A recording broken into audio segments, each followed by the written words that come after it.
8월 20일 수요일 새벽 우리가 함께 묵상하실 하나님의 말씀은 스가랴서 13장 1절에서 9절입니다. 우리 같이 13장 1절로 9절 읽겠습니다.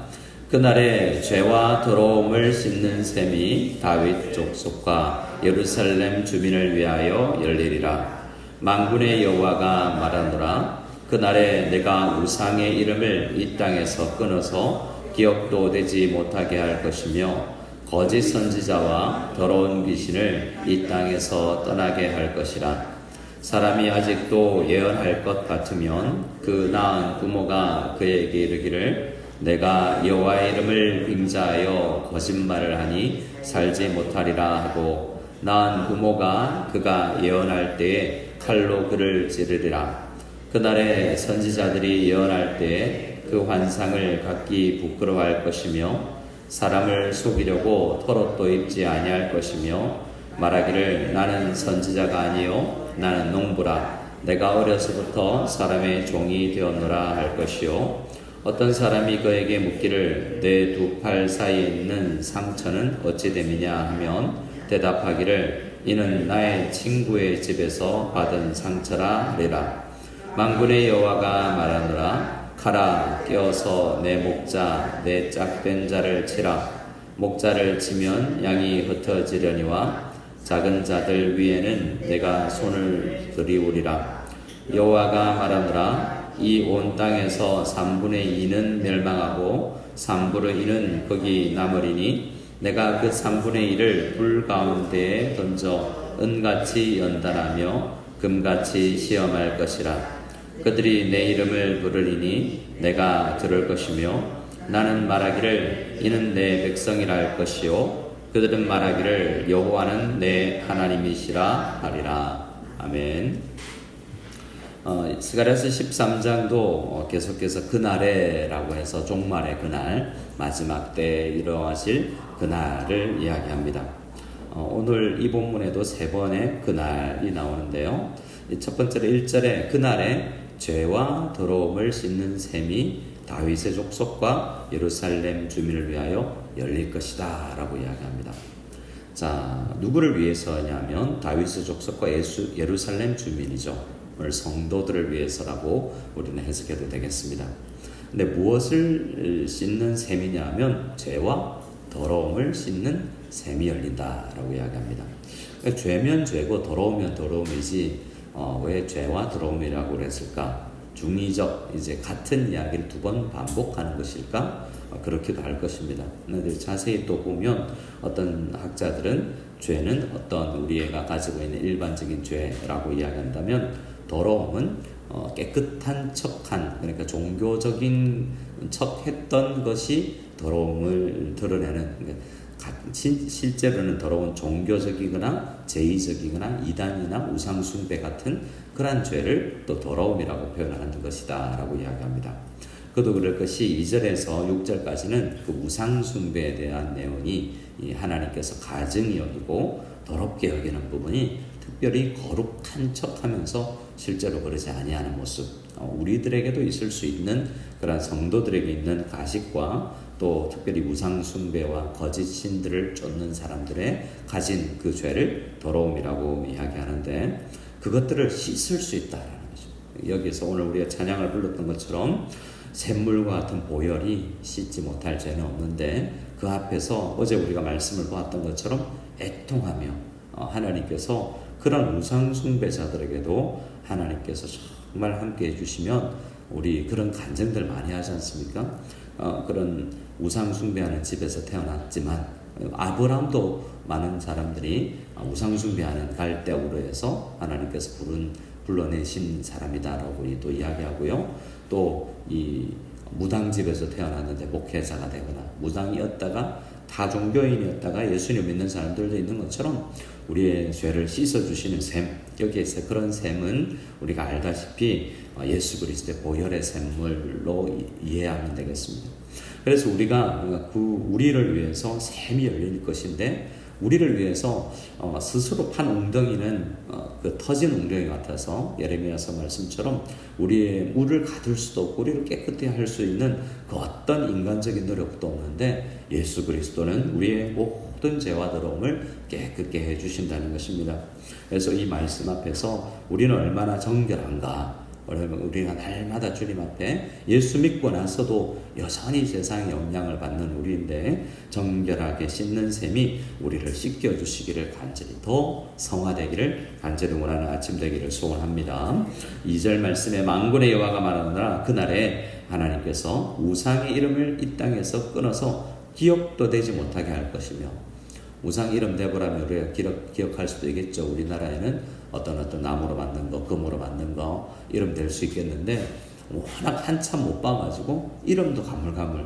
우리들 중에는 한국어 단어 잘 생각 안 나는 분들 계시지 않습니까? 네, 그러면 가물가물 그게 뭐더라 뭐 이러다가 한국어도 안 되고 영어도 안 되고 이제 우리가 그런 역할을, 그런 때가 있는데, 우상의 이름이 기억도 나지 않을 정도로 해주시겠다라는 말씀이니까 지금은 사실 우상이 참 많습니다. 요즘에 뉴스를 보면 요즘만큼 법사 이런 이야기를 자주 들을 때가, 그만큼 우리 사회 곳곳에 그런 우상이든지 점치는 것들이든지 많이 투여되어 있고, 저 드라마를 봐도 무엇을 봐도 이런 영역이 샤머니즘이 안 끼어들어가는 것이 없다 싶을 정도로 만연하지만 우리 상의 이름이 끊어져서 기억도 되지 못하게 하실 것이다. 언제요? 그날이 되면이라고 이야기합니다. 거짓 선지자와 더러운 귀신을 이 땅에서 떠나게 할 것인데요. 3절에 보면 신명기에도 이야기하지만 가족 중에 그러면 우상숭배자가 있으면 어떻게 할 것인가? 내 아들이, 내 부모가, 내 형제 자매가 그러면 어떻게 할 것인가? 근데 아주 강한 이 우상숭배에는 공동체 전체를 영향이 끼치기 때문에 구약 시대에는 이 율법에는 그를 죽여야 될 정도로 공동체에 우리 장로들의 재판을 받고 신명기 21장에 보면 부모라 할지라도 자녀라 할지라도 이 연을 끊어야 될 정도의 심각한 죄다라고 이야기를 합니다. 3절에 사람이 아직도 연할 것 같으면 그 낳은 부모가 그에게 이르기를 내가 여호와의 이름을 빙자하여 거짓말을 하니 살지 못하리라 하고, 낳은 부모가 그 예언할, 그가 아들이죠, 딸이죠, 그가 예언할 때 칼로 그를 찌르리라 라고 이야기하는데 얼마나 심각한 것이었으면, 하나님께서 오래 참으시는 분이잖아요. 하나님께서는 바로 죄로 심판하지 않고 오래 참으시고 그 영역에, 그 도시에 10명의 의인만 있어도 도시 전체를 살릴 수 있는데, 이 죄가 얼마나 심각하였으면 이 부모가 되어서 자기가 낳은 아들, 가장 어려운 일 아니겠습니까? 근데 그렇게 해야 될 정도로 심각한 부분인데 그것이 떠나가게 해줄 것이라는 것이 얼마나 감사합니까? 물론 신약시대에 신약에 와서 사람을 아무리 형제라 할지라도 죽이라라는 말은 없지만 그만큼 심각하다는 것을 구약 성경에서 우리에게 기록하고 있습니다. 자, 그때는 4절에 보면 그날이 되면 선지자들이 예언할 때 그 환상을 갖기 부끄러워할 것이며 내가 우상숭배자라는 것을 숨길 것이라는 것입니다. 사람을 속이려고 어떻게 했냐면 털옷을 입었던 사람들이 있는 모양입니다. 그럼 털옷을 왜 입었을까 생각하면 하나는 우리 유명한 선지자 중에 하나가 엘리야죠. 엘리야는 세례 요한이 났을 때 엘리야다라고 할 정도로 약대 털옷을 입고 몸에 털이 있고 또 메뚜기를 먹고 석청을 먹고 요한처럼 이 세례 요한의 모습이 엘리야의 모습과 비슷했거든요. 그래서 엘리야인 척 속이려고 털옷을 입는 사람들이 있었던 것 같습니다. 사람을 속이려고 털옷도 입지 아니하게 될 것이고, 그러니까 내가 대놓고 드러내놓고 내가 우상숭배자다라고 아무도 말 안 할 것이라는 것입니다.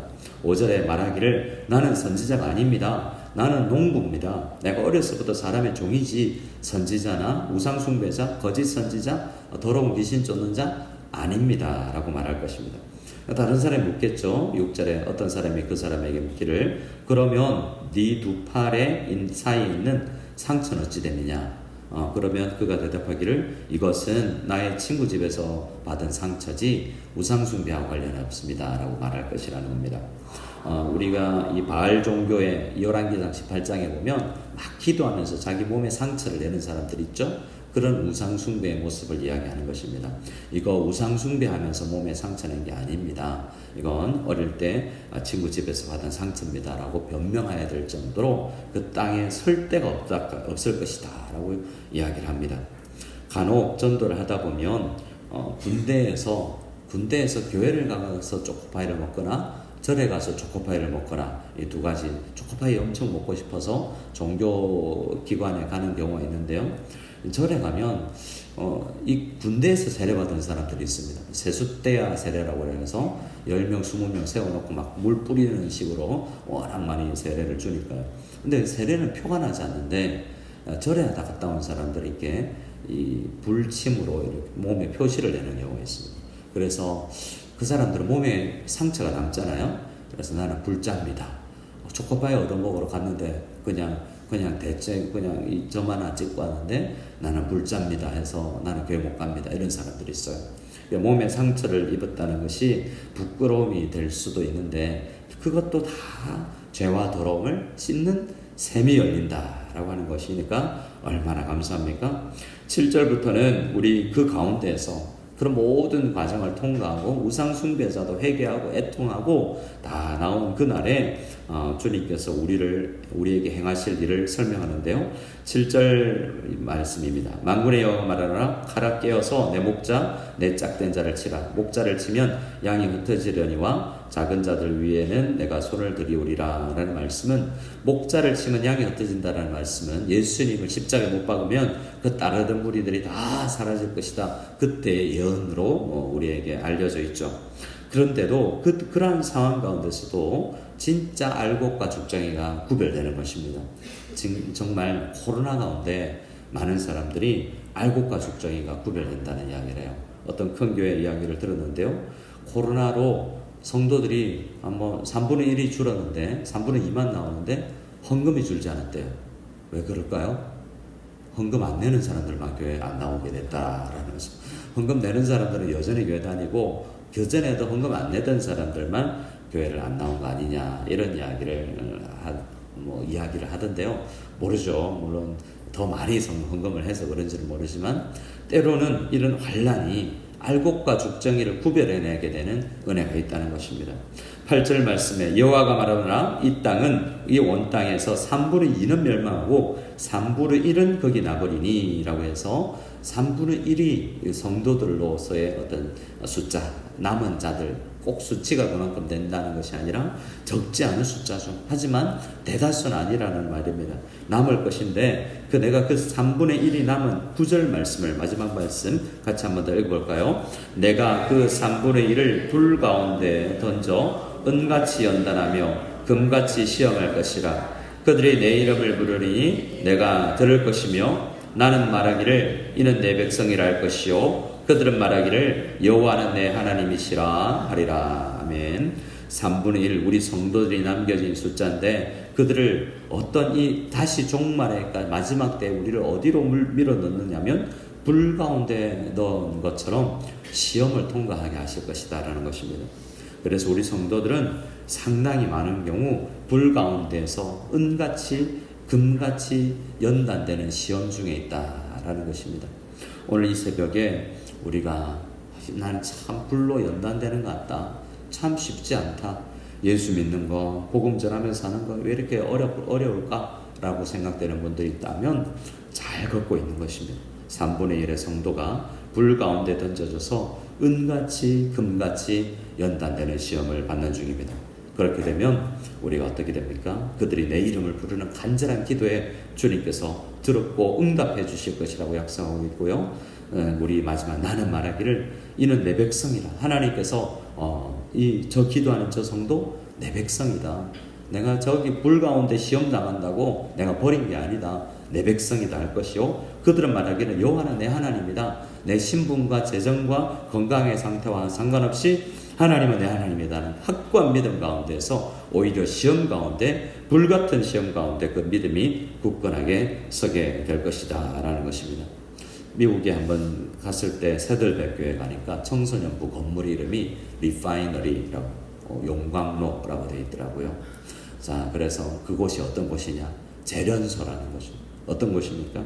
우리 젊은 우리 아이들의 모든 불순물이 지저분한 것들이 다 수련회 가운데서 이번에 용광로 같이 우리 아이들에게 있는 우리들에게도 마찬가지지만 용광로 같이 재련되어져서 불순물은 사라지고 금같이 은같이 연단되어서 정말 하나님을 우리 하나님이라고 부르고 하나님을 우리를 내 백성이라고 부르는 이 임재의 은혜, 우리 하나님과의 정말 긴밀하게 사귀는 그 놀라운 예수님께 반하는 귀한 은혜가 청소년부 수련회 가운데 일어날 수 있기를, 우리의 예배 가운데 날마다 경험될 수 있기를 간절히 소원하며 나가는 그날을 기대하는 우리 백성들의 기도가 될 수 있기를 간절히 소원합니다. 아멘.